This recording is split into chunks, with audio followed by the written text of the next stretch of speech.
What's up everyone, my name's PlatinumHowler, coach of your Delta Golygers. Today I am bringing you the team builder for the quarterfinals of BBR Season 2. We are going up against GrandMasterD.Rey and his San Diego Snugglers. You can see his team over on the right side of the screen. We previously faced off in Week 10 where Sandslash just fell short of getting an awesome 6-0 sweep. Instead, it just got 4 kills, and we ended up losing 2-0. Before we get into my team, I want to take the time to acknowledge D-Ray's accomplishment. As far as I'm aware, this is his first playoff appearance in a Wi-Fi upload league. I'm pretty sure that he's made playoffs before in like we'll call them side leagues that are done on Showdown that don't get uploaded. But this is his first time where he gets to show his stuff in a playoff game. So congratulations to him for finally breaking that barrier. And unfortunately, it's going to be our job to deny him his first playoff win in his first Wi-Fi playoff game.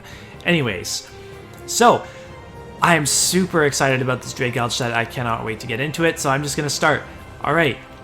Acid Armor Dragalge. We boost our physical defense as high as we possibly can. We have Reflect support on the team as well to allow it to get set up. If you look at D-Ray's team, it is extremely physically oriented. The things that are capable of dealing massive amounts of damage to Dragalge, most of them are physical. Dracovish, Durant. Those are really the only two, actually. Sandaconda. Dracovish, Durant, Sandaconda. Those are his 3 most relied upon mons to deal with Dracovish. If I can boost up my defense with Acid Armor, heal off any damage that I take with Rest, wake up immediately with Chesto Berry, then I can hit all of those for big amounts of damage. Dragon Pulse should be 2-hit KOing Durant, even though it's resisted. Dragon Pulse OHKOs Dracovish. And I don't know how much it's doing to Sandaconda. I would think based on the damage that Draco did last time to him, because he was very specially bulky, that Dragon Pulse probably just falls short of a 2-hit KO.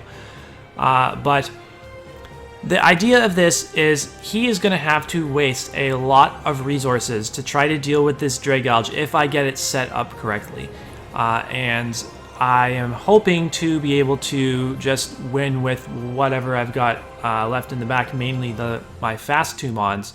If I can get rid of a lot of his physical attackers, if I can force him into a very uncomfortable position with this Dragalge. That's basically what I'm trying to do. So Sandslash was too good to pass up. It's just, this was not a meme set. This is a good set against D-Ray's team. You look, I actually have a couple of different moves. I have Leech Life as my bug type move instead of Pin Missile. And I have Agility to boost my speed instead of Sandstorm. If I had brought Agility instead of Sandstorm the first time we played, I would have won. Sandslash would have got all 6 kills because I wouldn't have had to worry about Sand fading after 5 turns. That was just an oversight in prep because I prepped the team super quick and I didn't realize that I could use Agility on Sandslash, which is really stupid because that's probably something that I said in the draft analysis. You can go back and look at that and see if I actually did. I haven't gone back and looked, but Earthquake, Leech Life, the only 2 attacking moves we need. It hits his team extremely hard, and then we can have Double Dance for whatever situation. If we need to break through something bulkier like a Sandaconda or a Grimmsnarl, then we can Swords Dance in front of them. If we just need the speed boost to be able to outspeed stuff like Arcanine, stuff like Dracovish, then we click Agility and do lots of damage to them. So I'm running less speed this time because I ran enough speed once I got the speed boost to outspeed his Jolly max speed Scarf Dracovish, but he brought Adamant last time. So I am putting a little bit more investment into bulk so that maybe I can switch this in on a hit or 2 from something like Arcanine. and yeah, just so I can take more hits and then deal more damage in return, basically. So I'll still outspeed Adamant, Scarfed Dracovish after I get my agility up. I will not outspeed Jolly though, so he could potentially catch me off guard in that front, but if he does, then kudos to him. And also the reason why I changed to Leech Life is there are a couple possible ways that he can adjust his Rotom set to take on the Sand Slash. One is run Citrus Berry. Citrus Berry would help him recover HP in the middle of me clicking Pin Missile and give him a better chance to live Pin Missile. It gives him a higher amount of HP basically for the turn that I click Pin Missile, because he could eat the berry after one hit, and that could put him out of range for the next hit where maybe he would have died or something like that. The other thing that he could do is run Tanga Berry.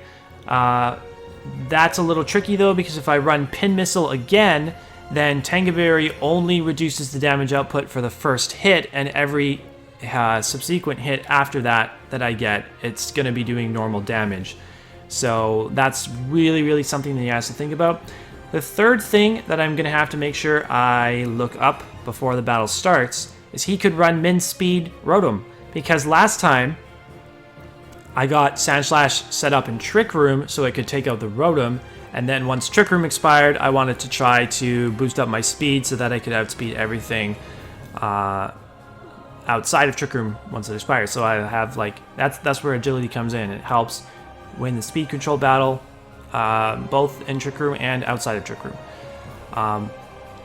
So I'm gonna have to make sure I'm not gonna be changing the EVs regardless, but I just need to know if Min Speed Rotom will underspeed this Sand Slash, because I am bringing Trick Room again, just on a different Pokemon.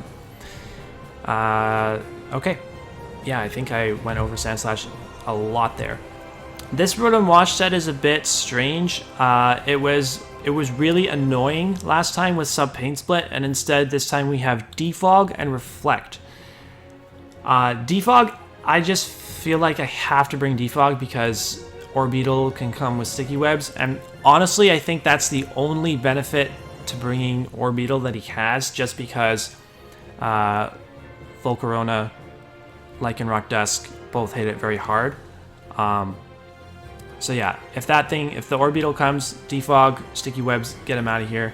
Also get Stealth Rocks out of here because I have a Sash Lycanroc and a non-Boots Volcarona. So get rocks out of here. If the Sandaconda tries to set rocks on me, this would be what I would switch in, and the rocks are getting defogged away right away.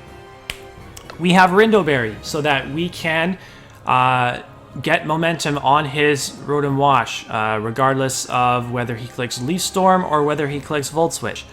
We can get or potentially we could just set up a Reflect in the Rotom-Mo's face, and then if it Volt Switches out, we Volt Switch out on the next turn as he brings the Rotom-Mo back in, and then we get in our Dragalge in a fantastic spot against his Rotom-Mo just to start setting up Acid Armors for free, as well as behind a Reflect.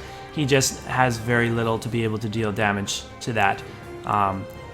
Never mind while Reflect is still up. So I did not have room for Pain Split on this, so this Rotom-Wash is probably the thing that I would imagine goes down first, unless something goes horribly wrong with Dragalge.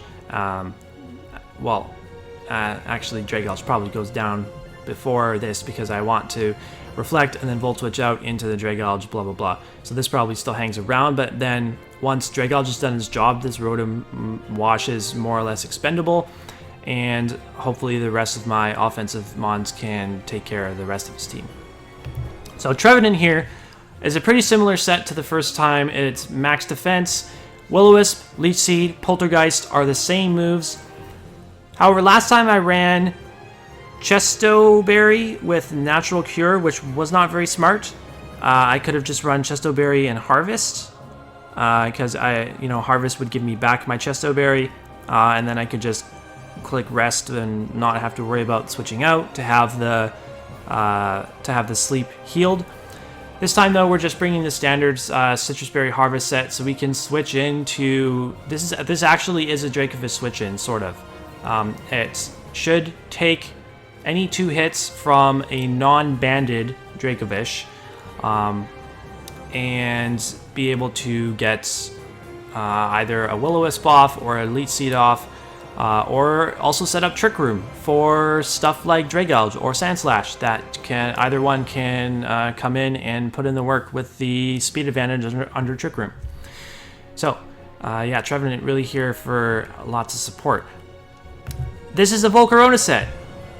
Much different than the first set that we brought, where it's just, okay, I'm going to lead with this, and I'm going to live any hit. Probably you turned out on a Rotom lead. But this time, we might be able to do some more work with Volcarona. The Lumberry Volcarona from week 11 worked out extremely well, so we're trying it out again. If we can cure a Discharge Paralysis from Rotom-Mow or something. We can cure a Prankster T-Wave Paralysis from Grimmsnarl. I really only feel like Fiery Dance and Bug Buzz are the only coverage moves that I need. So, believe it or not, if we somehow get to +2 special attack, like +2 after a Quiver Dance, then when Swarm is activated, Bug Buzz has a chance to OHKO a non-invested bulk Arcanine. Swarm boosted Bug Buzz does more damage than neutral Psychic to Arcanine. Psychic does neutral damage, Bug Buzz is resisted, but Bug Buzz still does more damage with the Swarm boost.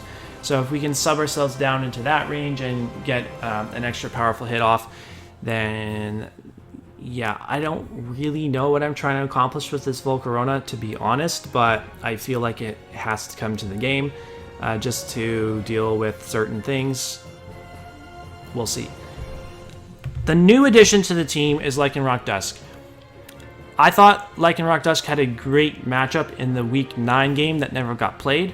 And then the last 3 games of the season, I didn't bring it to any one of them, so I was definitely looking to get it back on the field for this game. We are Focus Sash so that we can always live a hit from a Scarfed Dracovish and retaliate with a Play Rough. I may regret not running Accelerock or any form of priority here, but yeah, I probably will regret it, to be honest. But we're running Protect. Protect is going to help us stall out turns from Durant First Impression. That's basically the only reason why I put it on there. Yeah, that's very, very, very, very situational, and I'm not sure, because I'm pretty sure Play Rough would not OHKO a Dracovish. Because Dracovish has, like, its base defense is its highest base stat. So I'm going to have to think about that one. I may change that before the game. That's another thing that I have to look at before the game, including Rotom-Mow's min speed stat, what the heck that is. So, I think this team gives us a lot of opportunities to win. It's not nearly as one-dimensional as the last team was when we faced D.Rey. So, yeah, hopefully it puts in the work. And hopefully it is good enough for us to advance to semifinals. So if you're looking forward to the battle tomorrow, make sure you leave a like, comment down below, subscribe to the channel to keep up with all of our Draft League content, and we will see you tomorrow for the match.